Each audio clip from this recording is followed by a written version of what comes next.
Greek തത്വചിന്തയിൽ അരിസ്റ്റോട്ടലിന് ശേഷം ക്രിസ്തുവിന് മുമ്പ് യഥാർത്ഥത്തിൽ ധാരാളം ദാർശനികർ പല പേരുകളിലുള്ള തത്വചിന്താ സമീപനങ്ങളും വികസിപ്പിച്ചിട്ടുണ്ട്. അവയെല്ലാം പൊതുവെ ഹെലനിസ്റ്റിക് ഫിലോസഫി എന്ന നിലയിലാണ് അറിയപ്പെടുന്നത്. അങ്ങനെ അറിയപ്പെടാനുണ്ടായിട്ടുള്ള ഒരു കാരണം അരിസ്റ്റോട്ടലിന് ശേഷം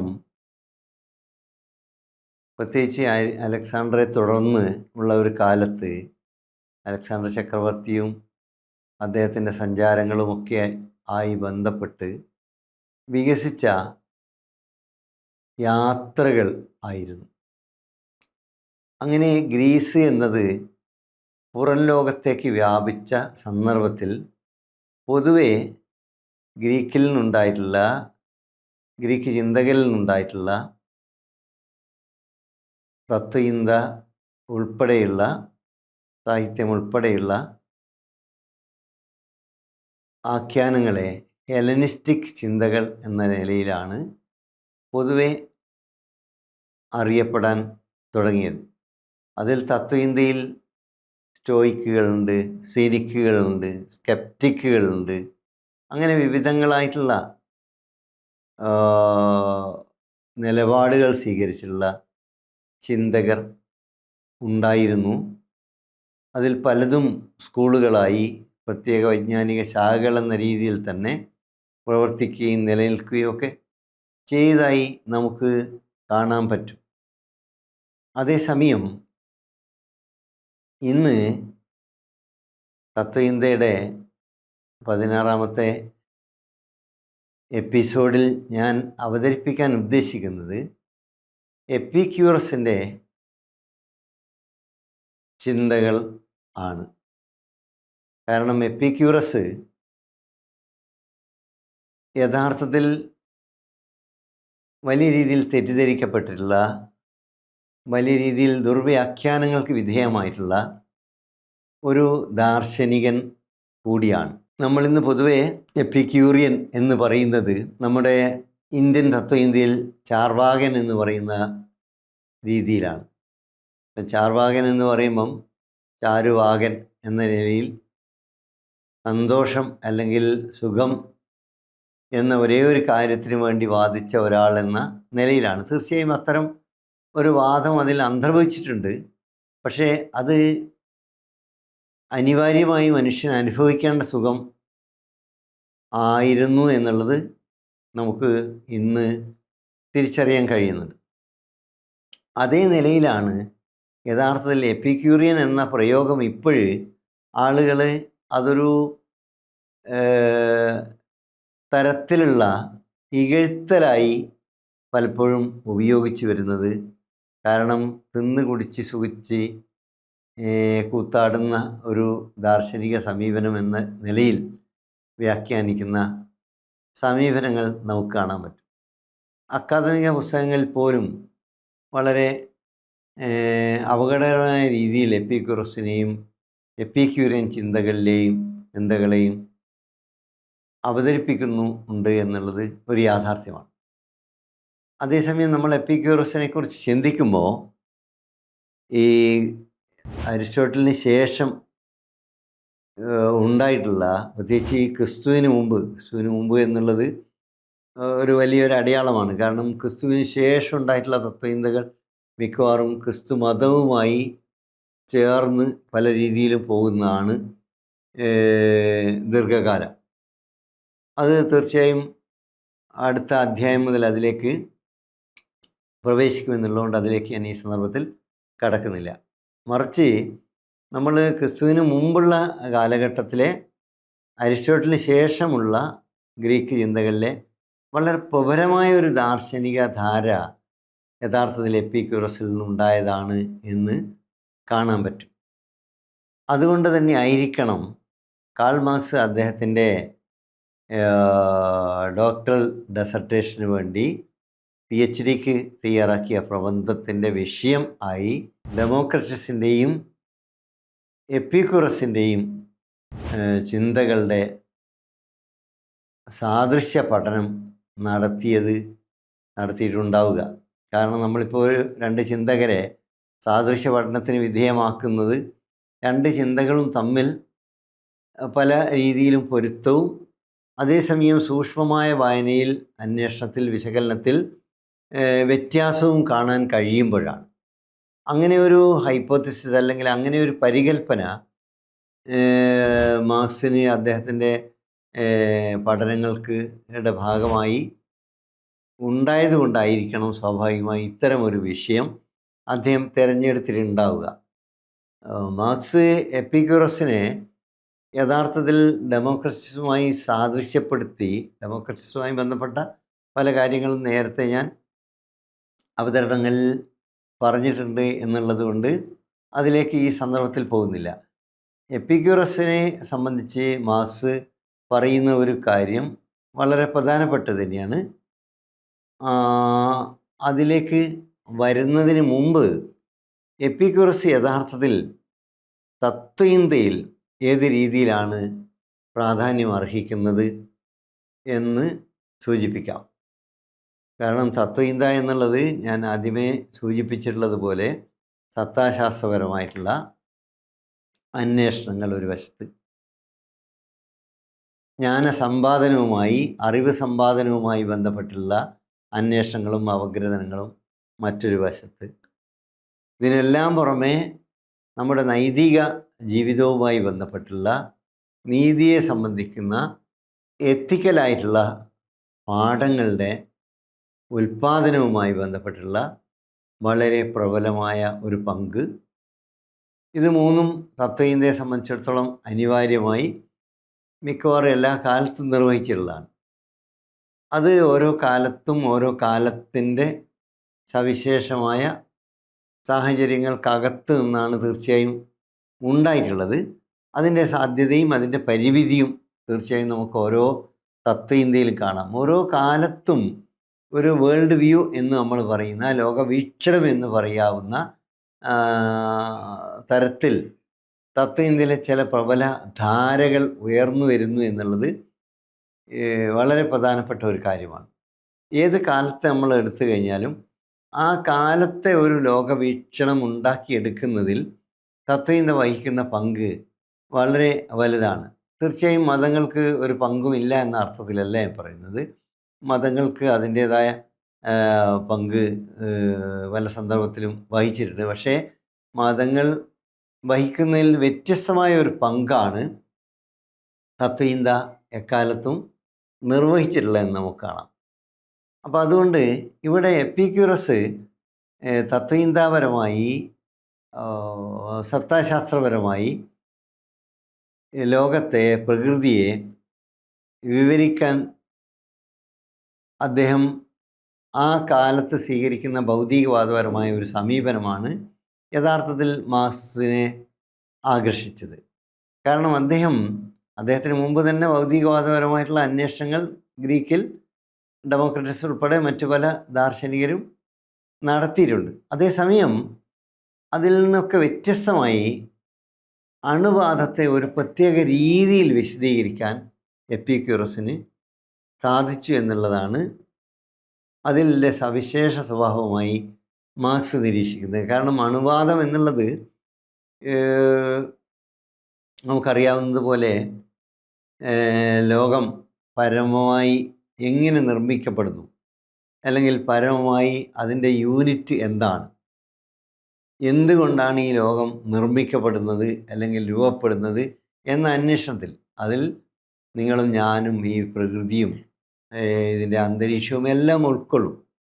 ആ അന്വേഷണത്തിൽ അണു എന്നുള്ള, ആറ്റം എന്നുള്ള ഏറ്റവും ചെറിയ ഒരു യൂണിറ്റ്, ആ യൂണിറ്റിനെ ചുറ്റിപ്പറ്റിയുള്ള അന്വേഷണങ്ങൾ ഗ്രീസിൽ നേരത്തെ തന്നെ ചുരുങ്ങിയത് ഡെമോക്രിറ്റസിൻ്റെ കാലം മുതലെങ്കിലും പ്രബലമായി നിലനിൽക്കുന്നുണ്ട്. പക്ഷെ അങ്ങനെ നിലനിൽക്കുന്നുണ്ടെങ്കിലും ആ കാഴ്ചപ്പാട് ഒരു യാന്ത്രികമായിട്ടുള്ള വിശകലനത്തിന് അപ്പുറത്തേക്ക് മനുഷ്യൻ്റെ സ്വാതന്ത്ര്യത്തെക്കുറിച്ചോ മനുഷ്യൻ്റെ സ്വയംനിർണായക അവകാശത്തെക്കുറിച്ചോ, അതായത് നമ്മുടെ ഫ്രീ വിൽ എന്ന് പറയുന്നത് വളരെ പ്രധാനമാണല്ലോ. മനുഷ്യനെ സംബന്ധിച്ചിടത്തോളം മനുഷ്യൻ്റെ ഇച്ഛ എന്നുള്ളതും അതിൻ്റെ ആവിഷ്കാരം എന്നുള്ളതും എക്കാലത്തും ചരിത്രത്തിലുടനീളം വളരെ പ്രധാനപ്പെട്ട പങ്ക് വഹിക്കുന്നതായിട്ട് നമുക്ക് കാണാൻ പറ്റും. അപ്പോൾ അതുകൊണ്ട് യഥാർത്ഥത്തിൽ ഈ അണുക്കൾ അതിൻ്റെ സംഘാതത്തിലൂടെ യഥാർത്ഥത്തിൽ ലോകത്തിലുള്ള പല വസ്തുക്കളുമായി പല രൂപങ്ങളും ഭാവങ്ങളുമായി തീരുന്നു എന്ന ഒരു നിഗമനം മുന്നോട്ട് വെക്കുമ്പോൾ തന്നെ ഈ അണുക്കളുടെ സംഘാതത്തിലും സഞ്ചാരത്തിലും ഉണ്ടാകുന്ന വ്യതിചലനം എന്ന് പറയുന്ന ഒരു പ്രക്രിയ നമ്മൾ ഇംഗ്ലീഷിൽ സാധാരണ സ്വർവ് എന്ന് പറയും, SWERVE, സ്വർവ് എന്ന് പറയുന്ന ഒരു പ്രക്രിയ എപ്പിക്യൂറസ് വിശദീകരിക്കുന്നു. അത് വളരെ പ്രധാനപ്പെട്ട ഒരു സന്ദർഭമായാണ് മാർക്സ് ഉൾപ്പെടെയുള്ള പിൽക്കാലത്ത് വന്നിട്ടുള്ള, പ്രത്യേകിച്ച് ആധുനിക കാലത്ത് വന്നിട്ടുള്ള ദാർശനികരൊക്കെ തന്നെ എപ്പിക്യൂറസിനെ വായിച്ചുകൊണ്ട് പുനർവായനകൾ നടത്തിക്കൊണ്ട് എത്തിച്ചേരുന്ന ഒരു നിഗമനം. കാരണം ഇത് വെറുതെ ഒരേ തരത്തിൽ ഒരേ രീതിയിൽ സഞ്ചരിക്കുകയോ കൂടിച്ചേരുകയോ അതിൻ്റെ സംഘാതങ്ങൾ രൂപപ്പെടുകയോ ചെയ്യുകയല്ല, ഇതിൽ യാദൃശ്ചികതകൾ ഒരു പങ്ക് വഹിക്കുന്നുണ്ട് എന്നത് ഒരു പ്രധാനപ്പെട്ട ഒരു കാര്യമാണ്. പ്രകൃതിയിലുള്ള എല്ലാ കാര്യങ്ങളിലും നമുക്ക് ഈ യാദൃശ്ചികത എന്നുള്ളത് കാണാൻ പറ്റും. നമ്മളിപ്പോൾ വളരെ നേർക്ക് നേരെ കാര്യങ്ങളൊക്കെ വളരെ സുഖമായി പോകുമ്പോഴായിരിക്കും പെട്ടെന്ന് അപ്രതീക്ഷിതമായി ഒരു വെള്ളപ്പൊക്കം ഉണ്ടാകുന്നത്, അല്ലെങ്കിൽ ഒരു വരൾച്ച ഉണ്ടാകുന്നത്, അല്ലെങ്കിൽ ഒരു ചുഴലിക്കാറ്റുണ്ടാകുന്നത്, അല്ലെങ്കിൽ ഒരു ഓക്കി ഉണ്ടാകുന്നത്. യാദൃശ്ചികമാണത്. പല കാരണങ്ങളും അങ്ങനെ ഉണ്ടാകുന്നതിന് കാരണങ്ങൾ ഉണ്ടെങ്കിൽ പോലും അത് വളരെ നേരത്തെ നമുക്ക് പലപ്പോഴും പ്രെഡിക്റ്റ് ചെയ്യാൻ കഴിയണമെന്നില്ല. കാരണം സവിശേഷമായ ചില സാഹചര്യങ്ങൾ എവിടെയെങ്കിലും മറ്റെവിടെയെങ്കിലും രൂപപ്പെട്ട് അത് നീങ്ങി നമ്മുടെ നാട്ടിലെത്തിയേക്കാം. അപ്പോൾ അങ്ങനെയുള്ള അനുഭവങ്ങൾ നമുക്ക് ഉണ്ട്. യാദൃശ്ചികത എന്നുള്ള ജീവിതത്തിൽ, വ്യക്തിയുടെ ജീവിതത്തിലായാലും പ്രകൃതിയുടെ മുന്നോട്ടുള്ള പ്രയാണത്തിലായാലും നമ്മൾ കാണുന്ന ഒരു വസ്തുതയാണ്. അതുകൊണ്ട് ഈ ഓണ്ടോളജിക്കലായി തന്നെ, സത്താശാസ്ത്രപരമായി തന്നെ ഈ പരമമായ കണികകൾ തന്നെ ഈ യാദൃശ്ചികതകൾക്കനുസരിച്ച് രൂപപരമായ മാറ്റങ്ങളുണ്ടാകുന്ന പ്രക്രിയ വിശദീകരിക്കാനുള്ള ഒരു ശ്രമം ആ കാലത്തിൻ്റെ പരിമിതമായ സാഹചര്യങ്ങൾക്കകത്ത് നിന്നുകൊണ്ട് എപ്പിക്യൂറസ് നടത്തുന്നുണ്ട്. അതുകൊണ്ട് ഇതിൻ്റെ ഈ സഞ്ചാരപഥങ്ങളിൽ ഉണ്ടാകുന്ന വ്യതിചലനങ്ങൾ യഥാർത്ഥത്തിൽ ഉണ്ടാക്കുന്ന ഒരു സാധ്യത നമ്മൾ എല്ലാം ഡിറ്റർമൈൻഡായി അല്ലെങ്കിൽ നിർണ്ണയിക്കപ്പെട്ടു കഴിഞ്ഞു എന്ന്. അപ്പം എല്ലാം പൂർവ്വനിശ്ചിതമാണെങ്കിൽ പിന്നെ നമുക്ക് പ്രത്യേകിച്ച് റോളൊന്നുമില്ല. മനുഷ്യനെ സംബന്ധിച്ചിടത്തോളം ഈ ലോകത്തെ മാറ്റുന്നു, പ്രകൃതിയെ മാറ്റുന്നു, പരിസ്ഥിതിയെ മാറ്റുന്നു, നമ്മൾ നമ്മളെ തന്നെ പുതുക്കി പണിയുന്നു, പല രീതിയിലുള്ള ആവിഷ്കാരങ്ങൾ നടത്തുന്നു. ഇങ്ങനെ നമ്മൾക്ക് സ്വതന്ത്രമായി പ്രവർത്തിക്കാനുള്ള ഒരു പ്രതീക്ഷയും നൽകാത്ത വിധത്തിൽ ഡിറ്റർമിനിസ്റ്റിക്കായിട്ടുള്ള തത്വചിന്തയെ മറികടക്കാനുള്ള, ഡിറ്റർമിനിസ്റ്റിക്കായിട്ടുള്ള നിലപാടുകളെ മറികടക്കാനുള്ള ഒരു ശ്രമം യഥാർത്ഥത്തിൽ എപ്പിക്യൂറസ് നടത്തുന്നു എന്നത് വളരെ പ്രധാനപ്പെട്ട ഒരു കാര്യമാണ്. അപ്പോൾ അവിടെ ഈ സത്താശാസ്ത്രപരമായിട്ടുള്ള ഭൗതികപരമായിട്ടുള്ള നിലപാട് വികസിപ്പിക്കുമ്പോൾ തന്നെ അതിൽ സാധ്യമായിട്ടുള്ള സ്വതന്ത്ര ജീവിതത്തെ, അല്ലെങ്കിൽ സ്വതന്ത്രമായിട്ടുള്ള നിലനിൽപ്പിനെ, അതിൻ്റെ പരിണാമത്തെ, അതിൻ്റെ വികാസ സന്ദർഭങ്ങളെ അടയാളപ്പെടുത്താനുള്ള ഒരു സാധ്യത കൂടി പ്രകടിപ്പിക്കുന്ന രീതിയിലാണ് എപ്പിക്യൂറസ് അദ്ദേഹത്തിൻ്റെ ഈ പ്രകൃതിയെ സംബന്ധിക്കുന്ന ശാസ്ത്രം, അല്ലെങ്കിൽ പ്രകൃതിയെ സംബന്ധിക്കുന്ന പരികൽപ്പന വികസിപ്പിച്ചത് എന്ന് കാണാൻ പറ്റും. അതുമായി പൊരുത്തപ്പെടുന്ന രീതിയിൽ തന്നെ നമ്മളുടെ അറിവ് സമ്പാദനത്തെയും എപ്പിക്യൂറസ് വിശദീകരിക്കുന്നുണ്ട്. അപ്പോൾ അവിടെ നമ്മളിപ്പോൾ അറിയുന്നത് നമ്മൾ പഞ്ചേന്ദ്രിയങ്ങളിൽ കൂടിയാണ് അറിയുന്നത്, എല്ലാവർക്കും അറിയാവുന്ന ഒരു വസ്തു തന്നെയാണ്. നമ്മൾ ഉൾവിളി എന്നൊക്കെ പറയുമെങ്കിലും എല്ലാ മനുഷ്യരെ സംബന്ധിച്ചിടത്തോളം നമ്മൾ കാര്യങ്ങൾ അറിയുന്നത് നമ്മൾ കണ്ടിട്ട്, കേട്ടിട്ട്, രുചിച്ചിട്ട്, മണത്തിട്ട്, സ്പർശിച്ചിട്ട് ഒക്കെ തന്നെയാണ്. അപ്പോൾ ഇങ്ങനെയാണ് നമ്മളെല്ലാ കാര്യങ്ങളും മനുഷ്യർ ആർജിക്കുന്നത്. അപ്പം നമ്മൾ ആർജിക്കുന്ന എല്ലാ അറിവും ശരിയാണോ തെറ്റാണോ എന്ന ചോദ്യമാണ് ദാർശനികർ ചോദിച്ചുകൊണ്ടിരുന്നത്. അപ്പോൾ അവിടെ അങ്ങനെയാണല്ലോ പ്ലാറ്റോയിലൊക്കെ ഈ ഈ നേൾ സിദ്ധാന്തമൊക്കെ ഉണ്ടാവുന്നത്. അപ്പോൾ ഈ അതിൽ നിന്ന് വിഭിന്നമായിട്ട് എപ്പിക്യൂറസ് ആ തരത്തിലുള്ള വാദങ്ങളെ തള്ളിക്കളയുന്നത് ഇന്നത്തെ രീതിയിലുള്ള പ്രത്യയശാസ്ത്രപരമായിട്ടുള്ള വിശകലനങ്ങളൊന്നും നടത്തിയില്ലെങ്കിലും നമ്മൾ ഒരു കാര്യത്തെ കാണുന്നത് തെറ്റായി മാറുന്നത് തെറ്റായി നമ്മളുടെ മാനസികാവസ്ഥ പ്രവർത്തിക്കുന്നതുകൊണ്ടാണ്. അതായത് നമ്മളതിനെ കൺസീവ് ചെയ്യുന്നത് തെറ്റായത് കൊണ്ടാണ്, അല്ലാതെ നമ്മളുടെ കാഴ്ചയിലുള്ള വസ്തുവിൽ ഉണ്ടാവുന്ന ഒരു പ്രശ്നം കൊണ്ടല്ല. നമ്മളിപ്പം ഒരു കാര്യം കാണുകയാണ്, അത് പിന്നെ നമ്മൾ കയറ് കണ്ട് പാമ്പാണെന്ന് വിചാരിക്കുന്നു. അപ്പോൾ ഈ പാമ്പാണെന്ന് വിചാരിക്കുന്നത് നമ്മളിലുള്ള ഭയം, അല്ലെങ്കിൽ നമ്മൾ മുമ്പ് ആർജിച്ചിട്ടുള്ള പാമ്പിനെ സംബന്ധിക്കുന്ന ഒരു ബിംബം, അത് പാമ്പിനെ കാണാനുള്ള ഭയവും അതോടൊപ്പം എപ്പോഴും പ്രതീക്ഷിക്കുന്ന ഒരു മാനസികാവസ്ഥയുള്ള ഒരാൾ വളരെ പെട്ടെന്ന് കയറ് കണ്ടു കഴിഞ്ഞാൽ പാമ്പാണെന്ന് തോന്നും. ഈ വാഴയുടെ ഇല ഇളകുന്നത് കണ്ടാൽ രാത്രിയൊക്കെ കള്ളനാണെന്ന് തോന്നും. അങ്ങനെ നമുക്കങ്ങനെ തോന്നാം. അത് യഥാർത്ഥത്തിൽ അവിടെ കള്ളനുള്ളത് കൊണ്ടോ അല്ലെങ്കിൽ ഈ പാമ്പ് കയറായി മാറുന്നതുകൊണ്ടല്ല. ഈ ഇന്ത്യൻ ഫിലോസഫിയിലൊക്കെ ഈ രജുസർപ്പ എന്നൊക്കെ പറയുന്ന ഉദാഹരണങ്ങളിലൂടെ ഈ സത്യം ത്തെ അസത്യമാക്കി ധരിപ്പിക്കാനുള്ള ചില ശ്രമങ്ങൾ കാണാം. അത് പിന്നീട് ആ ഭാഗങ്ങളിലേക്ക് കടക്കുന്ന സന്ദർഭത്തിൽ വിശദീകരിക്കാം. അപ്പോൾ അതുകൊണ്ട് ഞാൻ പറഞ്ഞു വരുന്നത്, യഥാർത്ഥത്തിൽ എപ്പിക്യൂറസ് ഇതിനെ താരതമ്യേന പരമാവധി ഈ ഇന്ന് നമ്മൾ തിരിച്ചറിയുന്നത് പോലെ തന്നെ വിശദീകരിക്കാനുള്ള ഒരു ശ്രമം നടത്തുന്നുണ്ട് എന്നതാണ് നമുക്ക് കാണാൻ പറ്റുന്നത്. അപ്പോൾ അങ്ങനെ നടത്തുമ്പം അത് പിന്നെ യഥാർത്ഥത്തിൽ അങ്ങനെ നടത്തുമ്പം അതിൻ്റെ ഒരു ഭാഗമായി ഉയർന്നു വരുന്ന വളരെ പ്രധാനപ്പെട്ട ഒരു കാര്യമാണ് നമ്മളെ ജീവിതം എങ്ങനെയായിരിക്കണം എന്നുള്ളത്. എങ്ങനെ നമ്മൾ ജീവിക്കണം, അപ്പോൾ ഏത് രീതിയിൽ നമ്മുടെ ജീവിതം എന്താണ്, നമ്മളുടെ നൈതികത എന്താണ്, അതാണല്ലോ ഇന്ത്യയിലെ മറ്റു വളരെ പ്രധാനപ്പെട്ട ഒരു സമീപനം എന്നുള്ളത്. നമ്മളെ ജീവിതം എന്തായിരിക്കണം എന്നുള്ളതാണ്.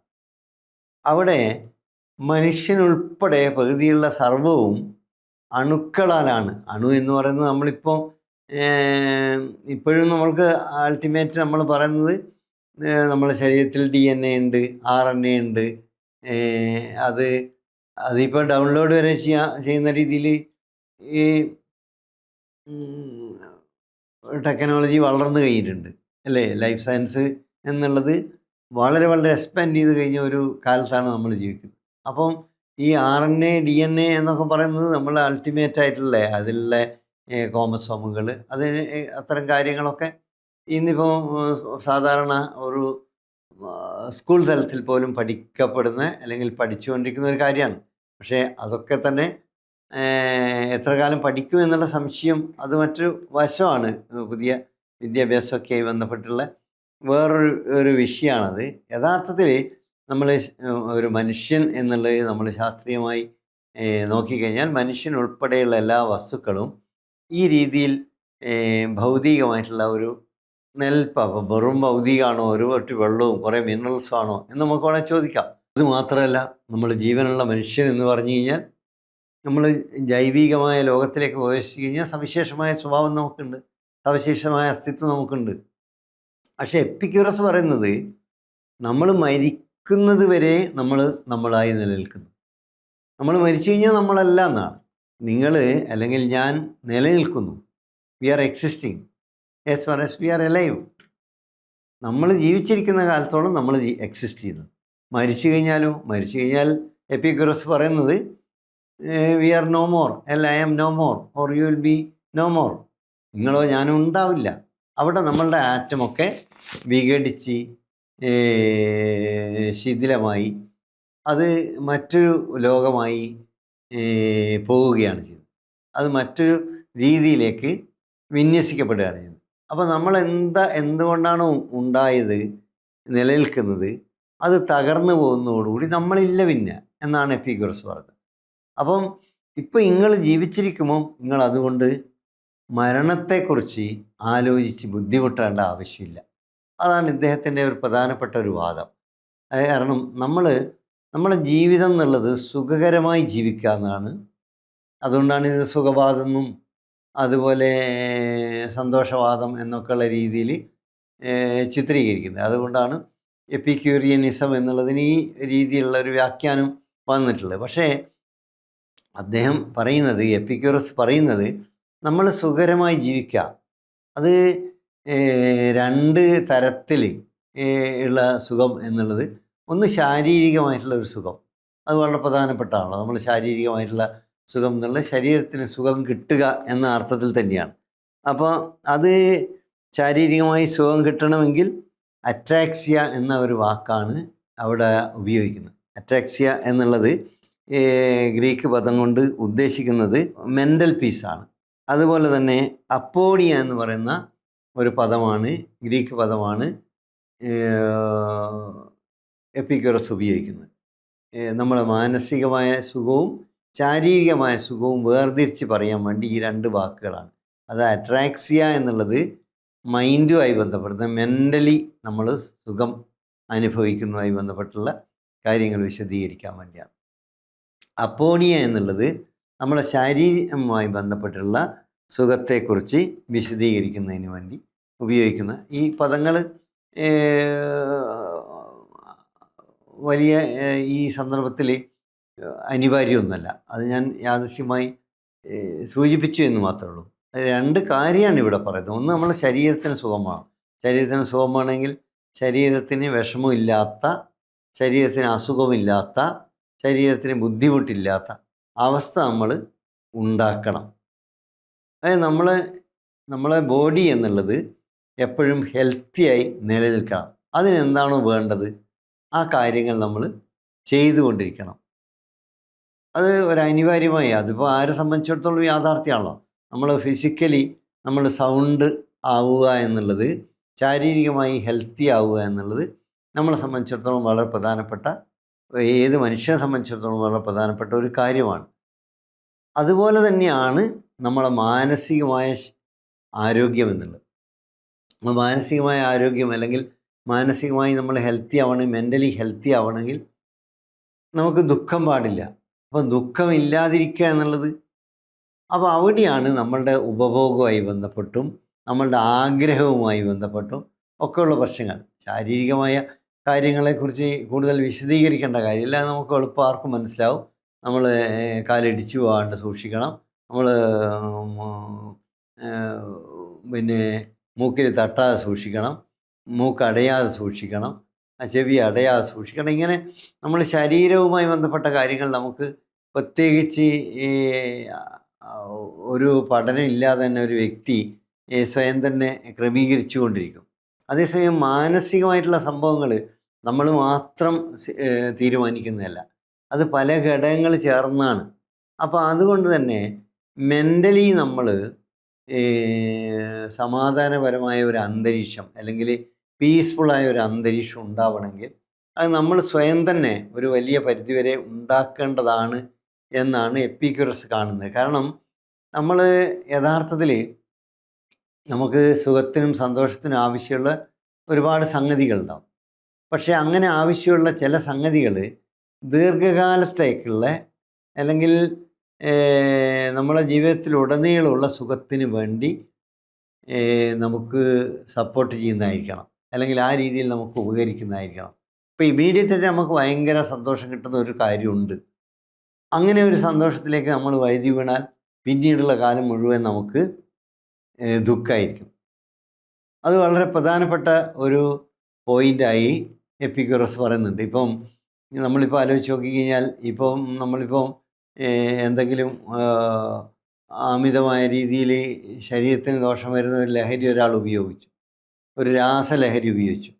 അത് അയാൾ ഒരു പക്ഷേ വളരെ എക്സ്റ്റസിയിൽ കുറച്ച് സമയം നിന്നേക്കാം, ഒരു ദിവസം നിന്നേക്കാം, അല്ലെങ്കിൽ ഏതാനും ദിവസങ്ങൾ നിന്നേക്കാം.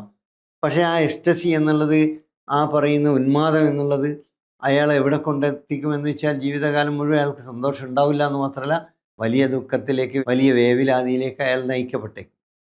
അപ്പോൾ അതുകൊണ്ട് തന്നെ യഥാർത്ഥത്തിൽ നമുക്ക് ബുദ്ധൻ്റെയൊക്കെ ചിന്തകളുമായി സാദൃശ്യമുള്ള രീതിയിലുള്ള ഒരു എത്തിക്കലായിട്ടുള്ള നൈതികമായിട്ടുള്ള സമീപനം ഇവിടെ എപ്പിക്യൂറസ് മുന്നോട്ട് വെക്കുന്നതായി കാണാൻ പറ്റും. കാരണം സിംപ്ലിസിറ്റി എന്നുള്ളത്, ലാളിത്യം എന്നുള്ളത് ജീവിതത്തിൽ വളരെ അനിവാര്യമാണ് എന്ന് എപ്പിക്യൂറസ് പറയുന്നു. അതുപോലെ തന്നെയാണ് മോഡറേഷൻ. മോഡറേഷൻ എന്നുള്ള ഒരു മിതത്വം, നമ്മുടെ ജീവിതത്തിലൊരു മിതത്വവും ലാളിത്യവും ഉണ്ടാവുക എന്നുള്ളത്. ഇപ്പോൾ ലാളിത്യം എന്നുള്ളത് ഒരു വ്യക്തി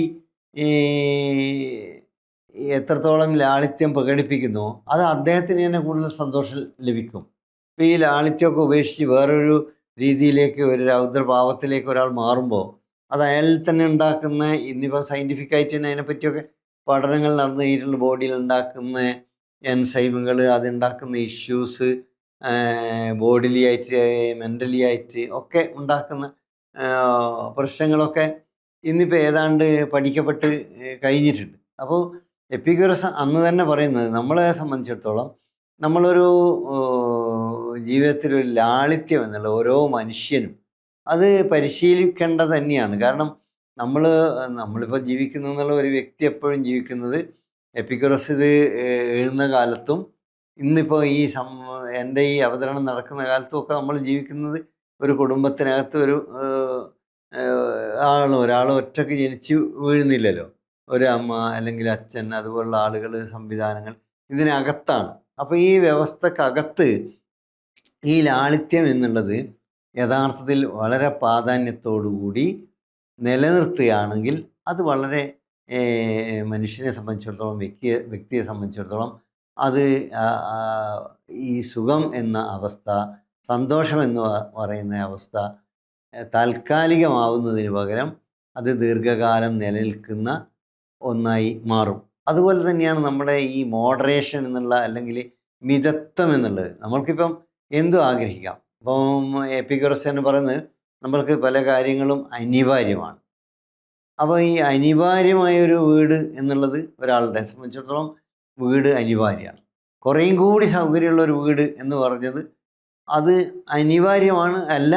അതേസമയത്ത് പിന്നെ ഒരാൾക്ക് ആഗ്രഹിക്കാം, ഒരു പരിധിവരെ ആഗ്രഹിക്കാമെന്നാണ് എപ്പിക്യൂറസ് പറയുന്നത്.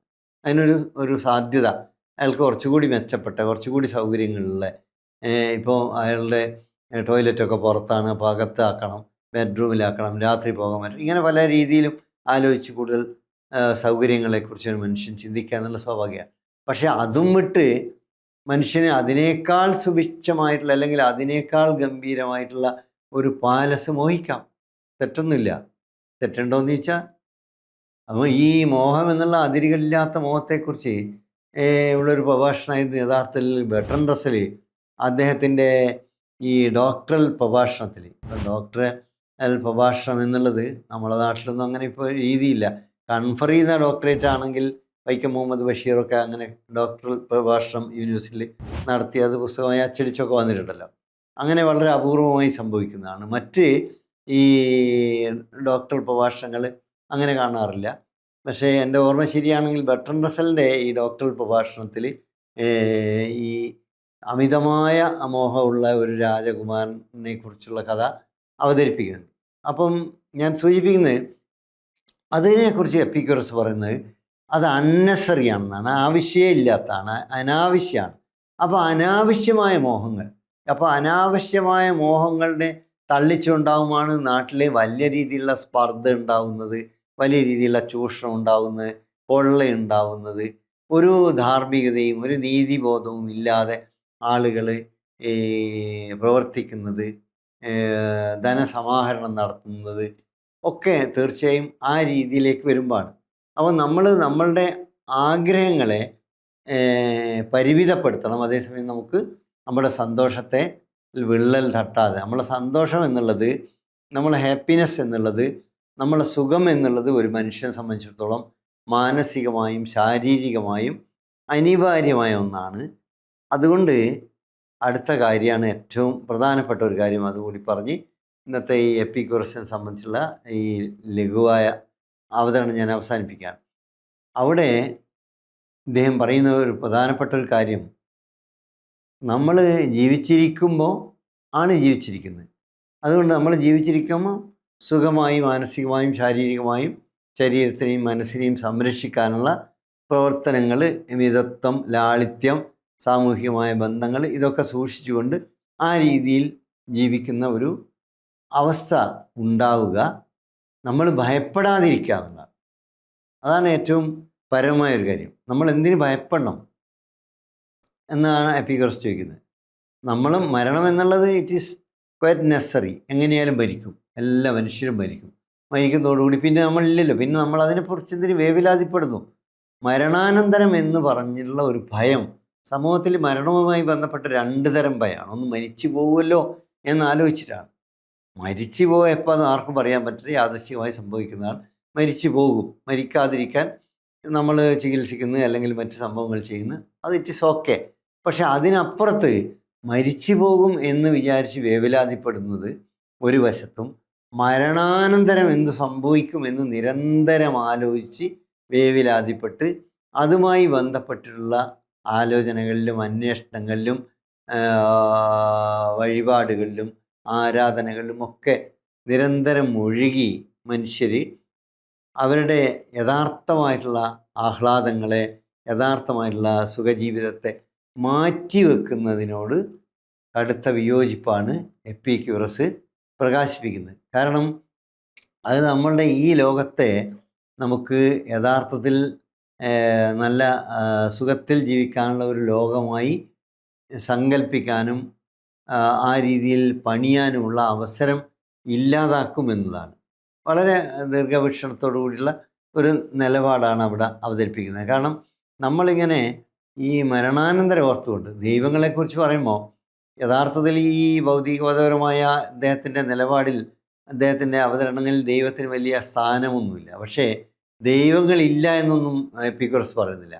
ദൈവങ്ങൾക്ക് ഇതിനൊക്കെ ഇവിടെ സമയം എന്നുള്ള രീതിയിലാണ് എപ്പിക്യൂറസ് പറയുന്നത്. ദൈവങ്ങൾ ദൈവങ്ങളുടെ സുഖജീവിതത്തിലാണ്. ദൈവങ്ങൾ നിങ്ങളെ കാര്യത്തിൽ നിങ്ങളെ ശിക്ഷിക്കലോ നിങ്ങളെ കാര്യത്തിൽ ഇടപെടലോ ഒന്നും ദൈവത്തിൻ്റെ ഒരു പണിയല്ല. അതുകൊണ്ട് നിങ്ങളുടെ ഇപ്പോൾ പ്രകൃതിയിലുള്ള എല്ലാ വിഭവങ്ങളും നോക്കിക്കഴിഞ്ഞാൽ അത് ഓരോന്നും സ്വയം പൂർണ്ണമായ രീതിയിലാണ് പ്രകൃതിയിൽ പരിണമിച്ചുണ്ടാവുന്നത്. ഈ പരിണമിക്കുക എന്നുള്ള എവല്യൂഷൻ തിയറിയൊന്നും അന്ന് പറയുന്നില്ലെങ്കിലും നമുക്കത് സൂക്ഷ്മമായി വായിച്ചെടുത്താൽ ആ രീതിയിൽ തന്നെ കാണാൻ പറ്റും. കാരണം പ്രകൃതിയിൽ ഓരോന്നും അതിൻ്റെ ഒരു സ്വയം പൂർണ്ണതയിലാണ്. അതിനെ മനുഷ്യനെ സംബന്ധിച്ചിടത്തോളം മനുഷ്യന് തന്നെ ചിന്തിച്ച്, മനുഷ്യൻ തന്നെ പ്രവർത്തിച്ച്, മനുഷ്യന് തന്നെ അവൻ്റെ സുഖ സന്തോഷങ്ങൾ ഉണ്ടാക്കി നിലനിൽക്കാവുന്നതും ജീവിക്കാവുന്നതും ആണ്.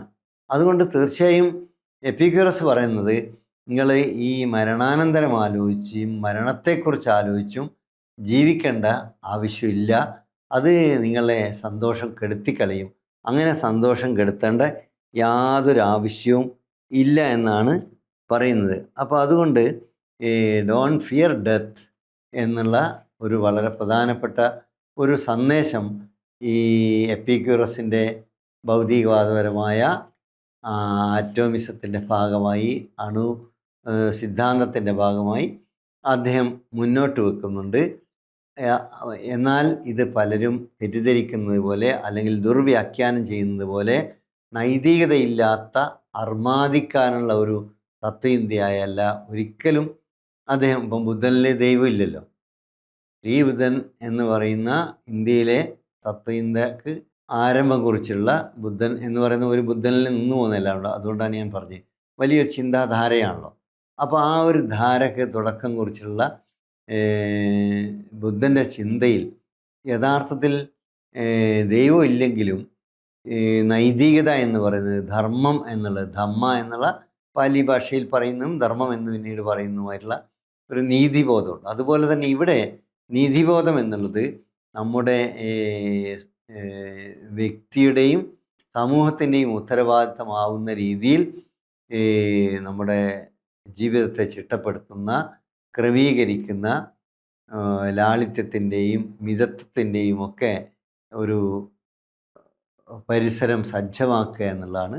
ആ രീതിയിൽ ഒരു ജീവിതം വിഭാവനം ചെയ്യുന്ന എപ്പിക്യൂറസിൻ്റെ ചിന്തകളോടുകൂടി പ്രാചീന ഗ്രീക്ക് ചിന്തയെ സംബന്ധിക്കുന്ന എൻ്റെ വിശകലനം ഇവിടെ ഇന്ന് തൽക്കാലം അവസാനിപ്പിക്കുകയാണ്. അടുത്ത ഇതേ ദിവസം അവതരിപ്പിക്കുന്നതാണ്.